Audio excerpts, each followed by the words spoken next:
Tani etorri naiz hona folklore azoka ezagutzera. Zer da folklore azoka? Bueno, folklore azoka da artisautza azoka bat, baina gehien bat enfoketuta dagoena musika tresna tradizionalei. Aha. Eta urtero egiten dana. Hori da. Elai Alai Fundazioak antolatzen dau.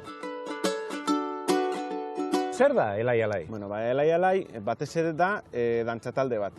Da Portugaleten 1992 urtean sortu zen dantzatalde bat. Eta ezagunagoa da batez ere uztailean egiten den folklore jaialdiagatik, dantza jaialdiagatik. Eta zer dela eta hasten da Elai Alai folklore azoka bat antolatzen? Bueno, ikusten genuelako gabezia bat zegoela.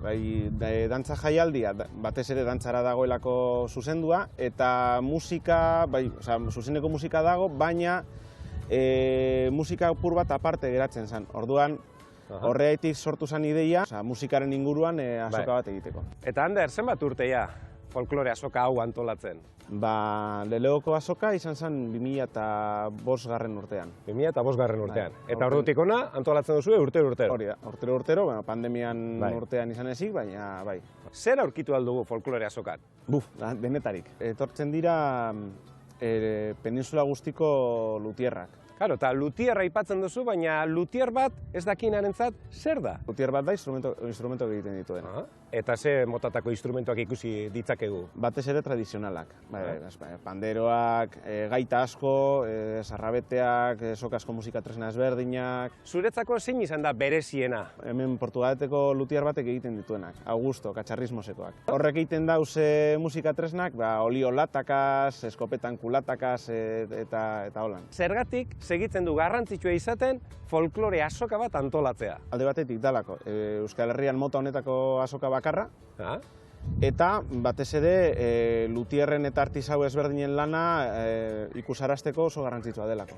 Eta Ander, aurten gainera berezkoak diren data horiek berreskuratu dituzu, ez? Maiatzean. Aurreko urtean pandemia zela eta ezin izan gendun egin 2020 urtean, eta 2020 urtean saiatu ginen berriro bere maiatzean egiten, baina ezin izan zen, eta aurten ja saiatu gara bai tokia berreskuratzen, bai datak berreskuratzen, aurten maiatzak 21 eta 22 izango da. Eta folklorea azokaz gain, horren inguruan beste jarduera batzuk ere antolatu dituzu, ez? Kale animazioa egongo da, egongo dira trikitilari taldeak, dultzainero taldeak, plaza dantza bat egongo da bebai, saiatzen gabiz igual kontzerturen bat lotzen, zapatu gauerako. Zuretzako antolatzaile bezala, zer da folklore azoka jendez beteta ikustea? Postasuna.